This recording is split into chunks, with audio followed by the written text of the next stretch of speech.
Hi, hope you're doing well. My name's Andrés Pimentel, and I make videos about living in Peru, working on a cabin, and documentaries. Today, I have an interview with my friend Cindi. She's a dancer, photographer, and more. And this is another installment in my What is Art series. We have a really beautiful conversation, and she even gives some advice for young creative people. And I think it really helped me to get through my creative slump that I've been having lately. I hope you enjoyed as well.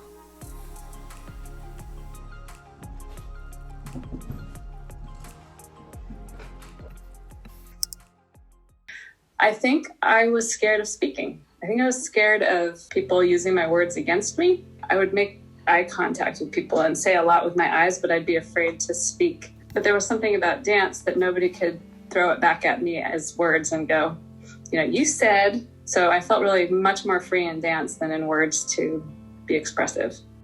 And then maybe photography is the same, that it's visual and you can't pin it down and say, you said. But somehow that was very scary to me, the idea that people would take my words and throw them back at me. I don't know if that was happening or not, but somehow I was scared of that. What are some of your earliest memories of creativity?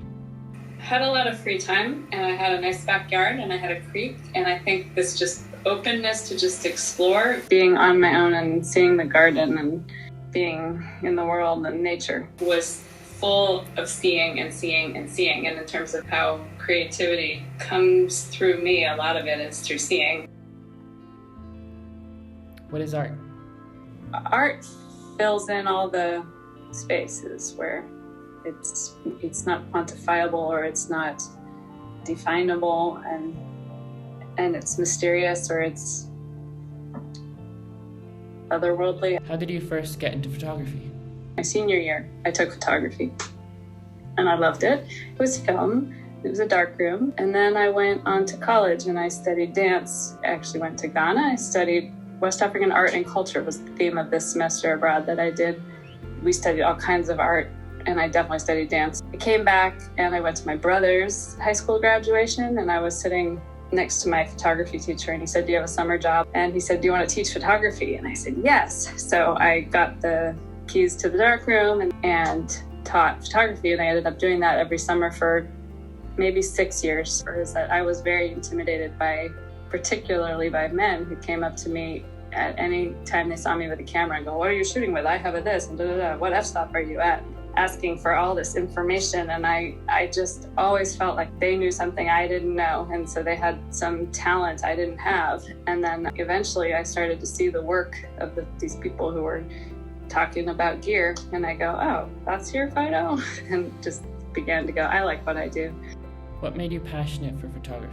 One of the things I'm very good at with photography is seeing what's happening in their bodies and where they're feeling free and expressive and where they're feeling shy and just helping bring out a connection between people, within a family. How did you first get into dance? I remember this moment. I felt like I was confessing a secret where I went, I think I want to take a dance class. But I was telling my neighbor, and when I said it, it was like, is that okay? Like, am I allowed to? We were just running around on the lawn in front of my house. But I remember that thought. What I could see in the world of dance is I couldn't find, I think, the body image stuff, basically. The thing that was scary to me and felt like it would be oppressive to be in that world. So I didn't feel like I wanted to be on stage. I wanted to dance and experience dance, but I didn't want to be looked at like that.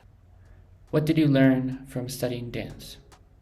My two favorite dance forms was West African dance, where I had studied, and then contact improv, which is it's between two people on a point of contact, and then when they move their bodies, they don't lose that point, so it just sort of moves through different parts of the body. And there's weight exchange and lifting and stuff, and there's no leader follower, so it doesn't have that kind of male-female role. It's really fun. How is West African dance related to contact improv? And then all of a sudden I went, I get it. It's about the experience. It's not about performance. It's West African dance, Ghanaian dances that I was studying. They had hand gestures and things, and back and forth play between the dancers. It wasn't on a stage and choreographed. It was an improvisation and it was a relationship and dialogue. And that's exactly what contact improv is too. So that's what I'm writing. Dancers in Dialogue is what I ended up naming it. So I found my own relationship with dance had to do with a relationship between people. And that certainly carries over into photography, that I'm looking at relationships between people. What's your advice for young people?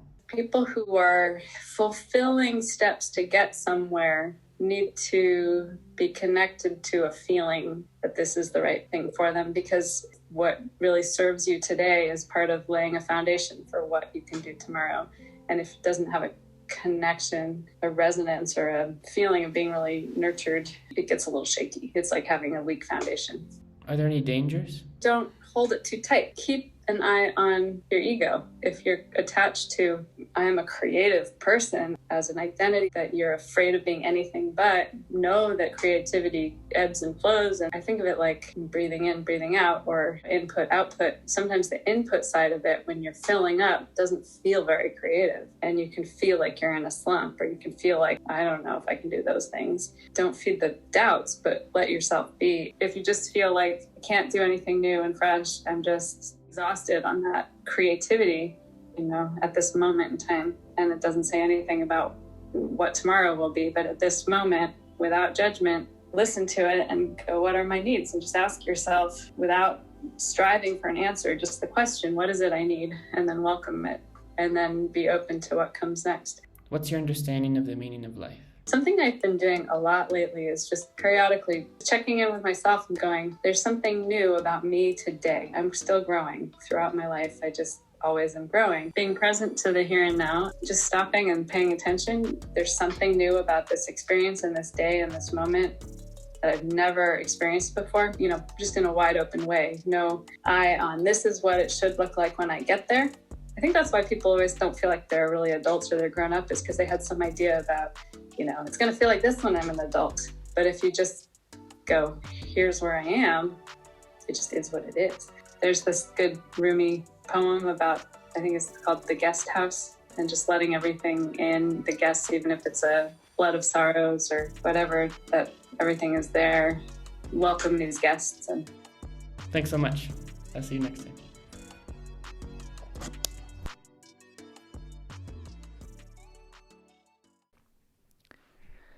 This being human is a guest house. Every morning, a new arrival. A joy, depression, a meaningness, some momentary awareness comes as an unexpected visitor. Welcome and entertain them all. Even if they're a crowd of sorrows who violently sweep your house empty of its furniture, still, treat each guest honorably. They may be clearing you out for some new delight. The dark thought, the shame, the malice, meet them at the door laughing and invite them in.